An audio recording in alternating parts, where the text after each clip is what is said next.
Decades of studies from respected institutions have demonstrated significant impacts of porn consumption on individuals, relationships, and society. Our Get the Facts resource includes 15 research-based articles to help individuals get the facts about the harms of porn. Check out our Get the Facts articles by visiting ftnd.org/getthefacts. That's ftnd.org/getthefacts. My name is Garrett Johnson, and you're listening to Consider Before Consuming, a podcast by Fight the New Drug.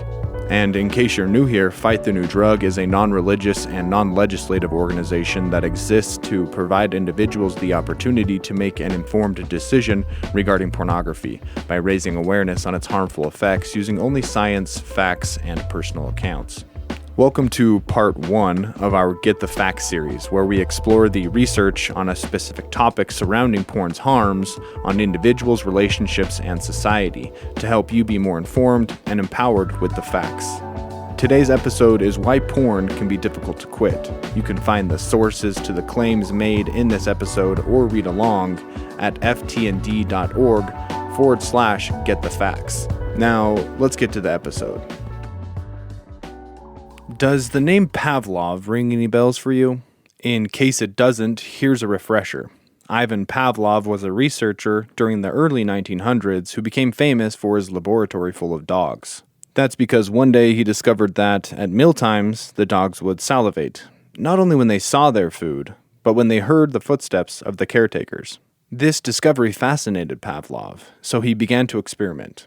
In the popular version of the story, Pavlov started ringing a bell every time he fed the dogs, and sure enough, they soon began to salivate whenever they heard the bell. Since those famous Nobel Prize-winning experiments, the Pavlovian Response, or conditioning, has become a basis for many psychological theories, not to mention a regular pop culture reference. Mint, Dwight? In essence, what Pavlov discovered is that our brains can form subconscious associations between things, even if those things may seem unrelated.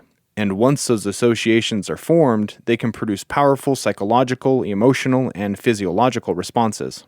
So what does this all have to do with porn? The science of behavioral psychology has come a long way since Pavlov's discovery. We understand far more today about the associations our brains can create, and some researchers have theorized that certain kinds of Pavlovian conditioning might help explain two of the great mysteries of addiction and compulsive behaviors. 1. Why do people continue to engage in these behaviors, even when the behaviors bring them nothing but emptiness or suffering? And 2. Why is it so easy to relapse into these behaviors, sometimes even years after the person has stopped? Now, before we continue, let's address the elephant in the room, pornography addiction.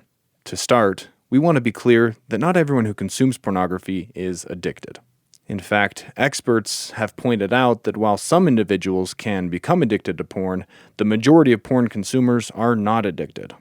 While this episode focuses on the science behind pornography addiction, keep in mind that many of the negative effects of pornography consumption can still affect consumers, regardless of whether their habits qualify as diagnosable addictions.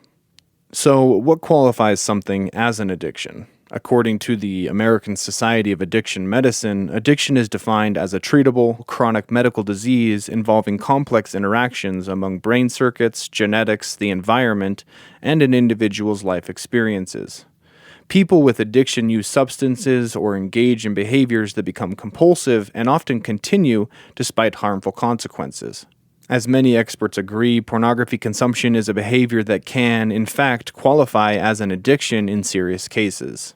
Because so much of addiction happens neurologically, some experts have determined 4 major brain changes common to addicted brains: sensitization, desensitization, hypofrontality, and a malfunctioning stress system. Spoiler alert, research confirms that each of these brain changes can be found in cases of pornography consumption.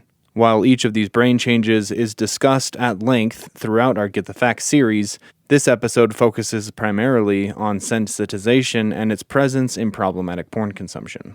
What is sensitization? According to one theory on the roots of addiction, the incentive sensitization theory, repeatedly engaging in addictive behaviors can create powerful memories and associations between the substance or behavior and the things that surround it. Because of those powerful associations, certain cues can generate intense psychological responses or cravings that can then pull the addict back to the substance or behavior. In everyday conversation, we sometimes refer to sensitization as the feeling of being triggered.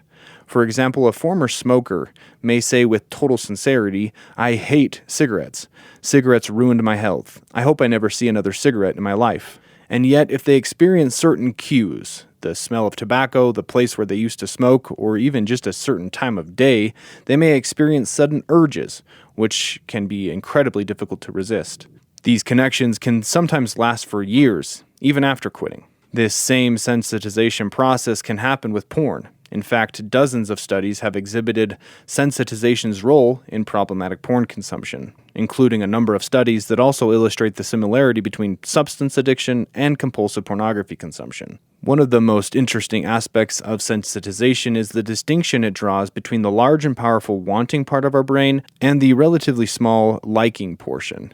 In the case of porn, for example, repeated use can cause the liking part of our brain to become numb to porn's effects, even as the connections being formed by the wanting portion of our brain are becoming more and more entrenched. So, for example, a person who continually looks at porn when they're lonely or bored may find that loneliness or boredom trigger an intense desire to view porn, even as the porn itself brings less and less pleasure. Combined with the other brain changes inherent to addiction, sensitization can make porn incredibly difficult to quit.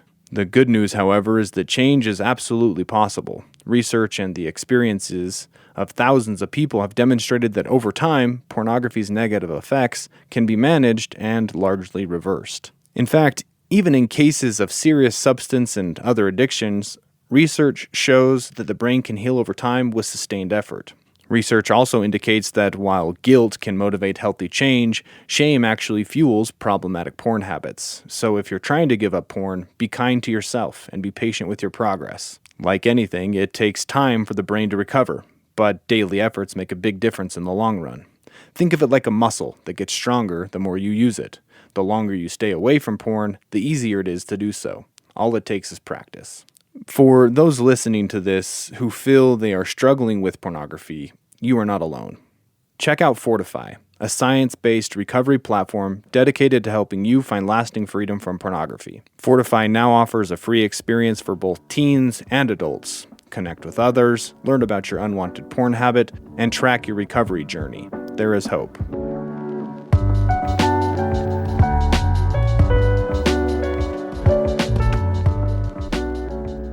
If you've enjoyed listening to Consider Before Consuming, consider making a one-time or recurring donation to support the podcast. Your contribution, whatever the amount, helps to support our efforts to educate individuals on the impacts of pornography. Help support the podcast by donating to Consider Before Consuming today at ftnd.org/support. That's ftnd.org/support. Thanks for joining us on this episode of Consider Before Consuming. Consider Before Consuming is brought to you by Fight the New Drug. Fight the New Drug is a non-religious and non-legislative organization that exists to provide individuals the opportunity to make an informed decision regarding pornography by raising awareness on its harmful effects using only science, facts, and personal accounts. As you go about your day, we invite you to increase your self-awareness, look both ways, check your blind spots, and consider before consuming.